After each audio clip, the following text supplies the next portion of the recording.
કે આજે નદીના કિનારે અત્રેશ્વર મહાદેવ, નાગેશ્વર મહાદેવ જૂનું સ્થળ છે. નદી કિનારે હનુમાનજીનું મંદિર પણ જૂનું સ્થળ છે, વર્ષો જૂનું.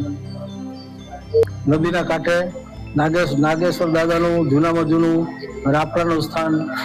પાંચમના દિવસે બધા રાપડે દૂધ ચડાવવા આવે છે. ત્યાં શ્રાવણ મહિનામાં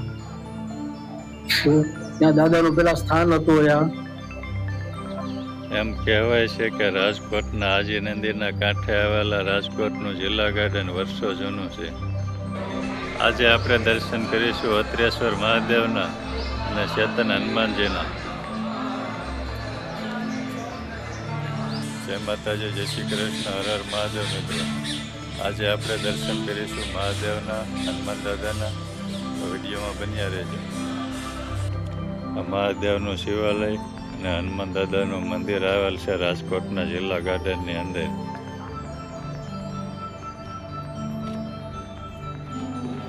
તો આપણે પહોંચી ગયા છીએ મંદિરે, તો ચાલો દર્શન કરીએ.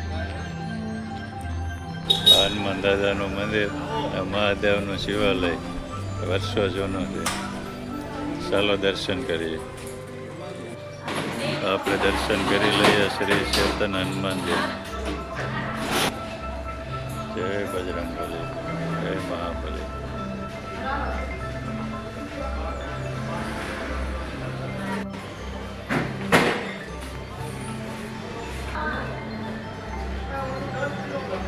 દર્શન કરી લઈએ અત્રેશ્વર મહાદેવનું.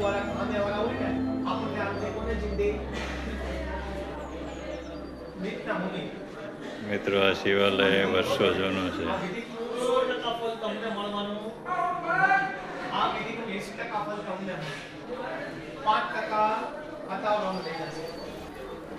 અહીંયા કાળભૈરવ દાદાનું પણ મંદિર આવેલું છે, તો આપણે ત્યાં પણ દર્શન કરીશું. દર્શન કરી લઈએ કાળભૈરવ દાદાનું.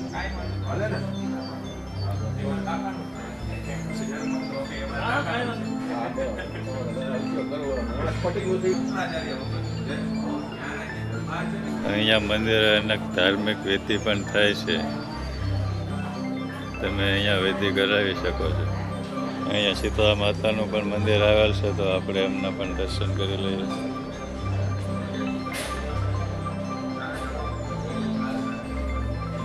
અહીંયા શનિદેવની પણ સ્થાપના કરેલ છે, તો આપણે શનિદેવના પણ દર્શન કરીએ. દર્શન કરી લઈએ શનિદેવના.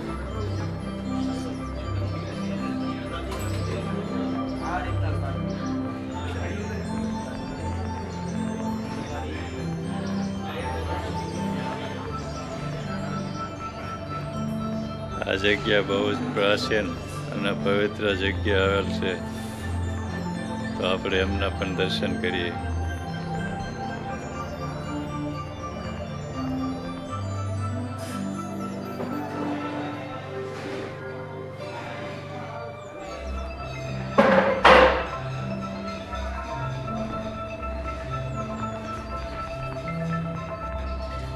આ જગ્યાના ઇતિહાસ વિશે અહીંના મહંત પાસે થોડું આપણે જાણવાની પણ કોશિશ કરીશું.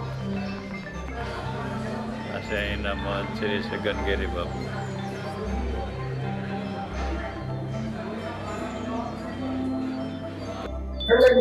અહીંના મહંત શ્રી સગનગીરી બાપુ. અત્રેશ્વર મહાદેવના મંદિરના ઇતિહાસ વિશે થોડું જાણવાની કોશિશ કરીશું. અત્રેશ્વર મહાદેવજીના મહંત શ્રી સગનગીરી બાપુ માહિતી બધી પૂજા વિધિની આપું છું.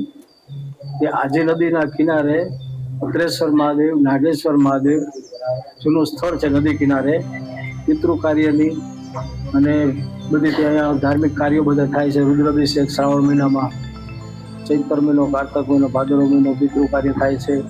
અને શાસ્ત્ર મુજબ જે લેખિત છે એ પ્રમાણે જગ્યા છે. પીપળો, વડલો, બાવર, બોરડી, ગાર્ડન. ત્યાં અત્રેશ્વર મહાદેવ ઐતિહાસિક નામ છે.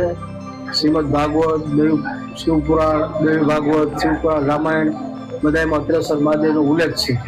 અત્રેશ્વર મહાદેવ કોણ છે? આજે નદીના કિનારે અત્રેશ્વર મહાદેવનું નામ તો હોય જ.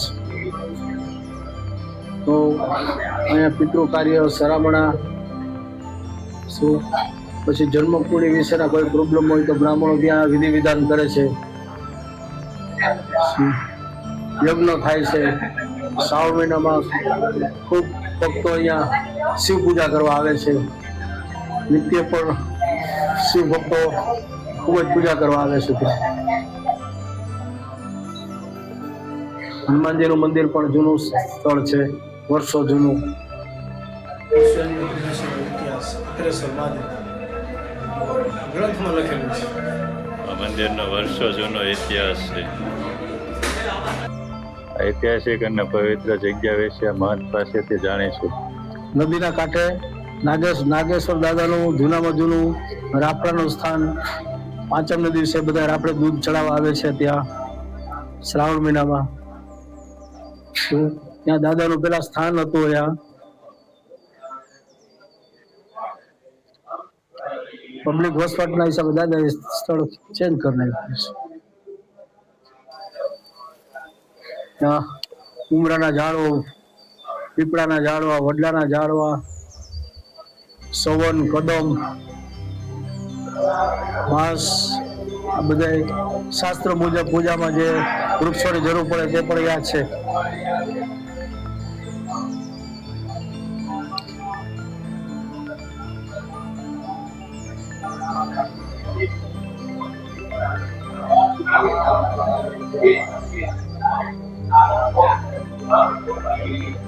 Mobile number 972939 37 476.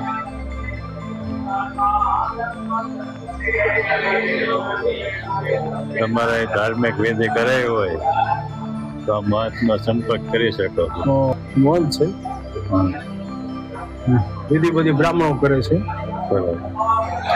તમે મંદિરે દર્શને આવશો એટલે તમને એકદમ શાંતિનો અનુભવ થશે. આ મંદિર અનેક પવિત્ર વૃક્ષોથી ઘેરાયેલું છે. મિત્રો, હું આશા રાખું છું આ મહાદેવના શિવાલયનો, હનુમાનજીના મંદિરનો વિડીયો તમને ગમ્યો હશે. વિડીયોને લાઈક કરજો, શેર કરજો, અને હજી સુધી તમે અમારી ચેનલ સબસ્ક્રાઈબ નથી કરી તો અમારી આ યુટ્યુબ ચેનલને સબસ્ક્રાઈબ કરી લેજો, જેથી કરી નવા વિડીયો આવે તો આપને સુધી પહોંચતા રહે અને માહિતી મળતી રહે. એમ કહેવાય છે કે રાજકોટના આજી નદીના કાંઠે આવેલા રાજકોટનું જિલ્લા ગાર્ડન વર્ષો જૂનું છે. અહીંયા બાબા સાહેબ આંબેડકર સ્મારક અને લાઇબ્રેરી પણ આવેલ છે. તે પણ એ જિલ્લા ગાર્ડન અંદર જ આવેલ છે.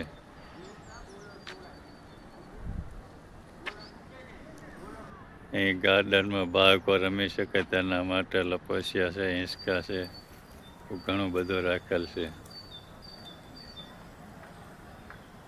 ને અહીં કસરત કરવાના પણ ઘણા સાધનો રાખેલ છે.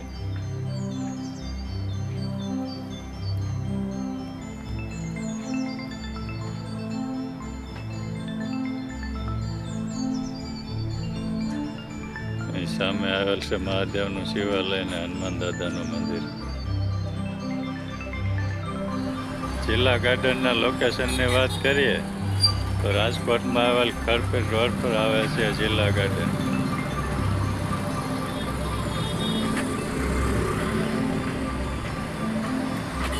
આ બાજુ આવે છે ગુંદાવાડી. એ રોડ પર જ આવેલ છે આ જિલ્લા ગાર્ડન. આપણે દર્શન કરી લીધા છે મહાદેવના, હનુમાન દાદાના. તો આજના વિડીયોમાં બસ એટલું જ. મળીશું નવા વિડીયોમાં નવી માહિતી સાથે. જય માતાજી, જય શ્રી કૃષ્ણ, હર હર મહાદેવ. આપ સૌને રાણાના રામ રામ.